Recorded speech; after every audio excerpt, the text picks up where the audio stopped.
સાંજે 12 વાગે એક હારે 3 જગ્યાએ આગ લાગી, સમજ્યા?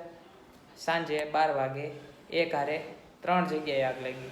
એ 3 જગ્યા છે મંદિર, સ્કૂલ, હોસ્પિટલ, ત્રણેય એક હારે આગ લાગી.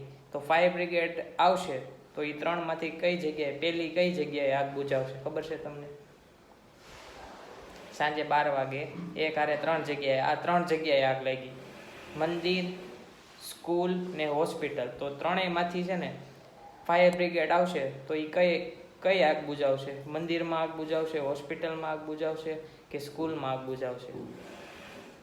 સ્કૂલમાં જાય. ગલત જવાબ, ખોટો છે. તો ક્યાં જાય પેલા? બધી મને જાય. ખોટો જવાબ છે. મને નથી ખબર. ગાઈસ, તમને ખબર હોય ને કે ફાયર બ્રિગેડ આવશે તો આ 3 જગ્યામાંથી મંદિર, સ્કૂલ અને હોસ્પિટલ, એ ત્રણેય જગ્યામાંથી ફાયર બ્રિગેડ ક્યાં આગ બુઝાવશે તમને ખબર હોય ને તો આ વિડીયોમાં લાઈક કરો,